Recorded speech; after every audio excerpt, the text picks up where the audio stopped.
Basketball fans, welcome back. So let's just talk about the defending champions, Tunisia, and we have been matched up against them.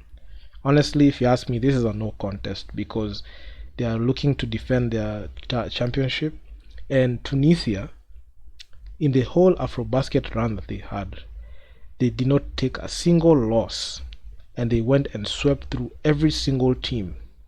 And not to mention, even in the time that we met in the Afrocan 2023. We got beat by them and they finished fifth. They didn't bring out like their best roster to be able to play there, but you could look at how they were able to like handle us properly in a classification game, a game that meant absolutely nothing. It was just like for rankings, and Kenya could not be able to like beat them. Okay, we were coming off a win against Tunisia. We got beat by Morocco just to knock us out. One against Nigeria, and at that time we were just supposed to like find a way to finish strong, but Tunisia, they won that game. So statistically they beat us in majority of their categories. You could see on points per game they averaged 67 points per game. On rebounds, you could see Kenya on rebounds were actually quite good, but it's the conversion rate that's the problem. We're not able to majority of the rebounds that we get are mostly defensive rebounds. We don't get a lot of offensive rebounds, and if we get them, we're not able to like convert them to good looks or even opportunities, scoring opportunities. So there's that. In the assist department, I mean, lack of chemistry on our side, it really comes and bites us in the behind, because Tunisia just know how to play. They just know every single person on the court, and you could see that the legacy that they've had of winning, they've just been doing that thing right there.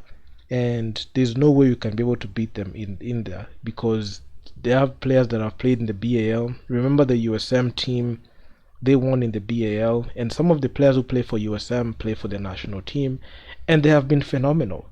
And they've had like a long legacy of playing phenomenal basketball, all the way even to 3x3, 5x5.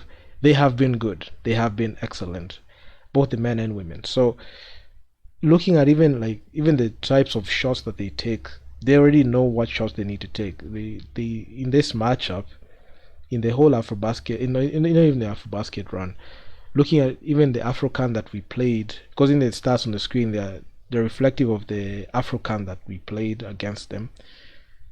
They shot 50% from the field, 30% from deep, and 70% from the line. So you could see teams that are able to win basketball games consistently, there has to be a balance between the 2-point field goals and the 3-point field goals that they take. So Kenya, you can see when it comes to the three ball, in this 3-point shooting era, we just can't seem to measure up and find shooters, and we even find good looks for our shooters to be able to knock down the shot. Okay, sometimes shots, 2-point, 3-point shots can occasionally go in. You can hit the three ball from downtown a couple of times, but doesn't happen oftenly in the game, and that leads to us conceding games and not be able to like dig ourselves out of the hole. Because I've watched a lot of games, and there are games that we have like they're like a 10-point spread, and without having the ability to having good playmakers and having someone out there that can be able to shoot the basketball and shoot the three ball, takes us back, and we're not able to find a way to be able to like dig ourselves out of the hole. And that's why you're seeing teams are winning by sometimes double digits, sometimes even if it's not double digits, it's just near double digit leads.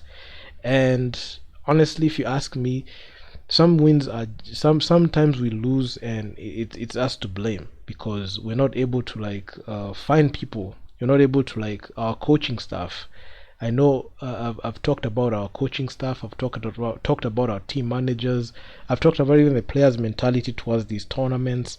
And my God, if we continue going on the same like way and approach that we take, it's just going to be 0 for 6, and or even best case scenario, we still a game like 1 win 5 losses, or 0 wins 6 losses.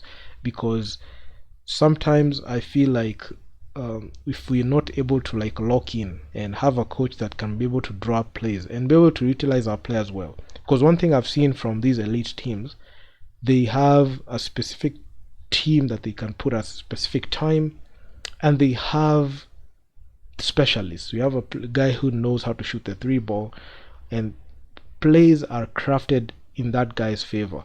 Purpose when it comes to like even in like out of like 7 to 8 possessions, you can see about 3 possessions they tried it, and they're able to like find this guy for that open look.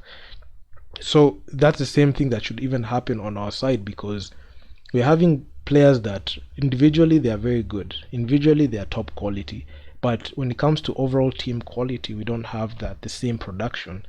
But if you're able to like take that specific and try to draw plays and try to find him, we can be able to like utilize that to our strength, and that is one thing that I've seen elite teams do. But given the current circumstances, I don't think that our coaching staff, because it's only one coach and an assistant coach, who I really doubt if they know how to be able to like match up against elite teams or even draw up defenses on defense and offensive sets to be able to like get us going.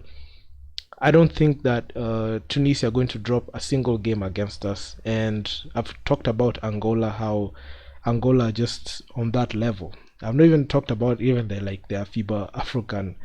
I've talked about their performance at that time.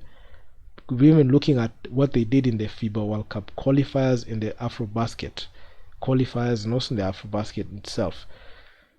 They've just been great, and Tunisia won the whole thing. So they're looking to go back to back, and there's no way they're going to like let Kenya be that stumbling block. So I don't think that we have what it takes to be able to beat them currently, as currently constructed, because I know the trials have been released. There are players that are already applying to go there, and I know there are players who are already in the roster of the national team.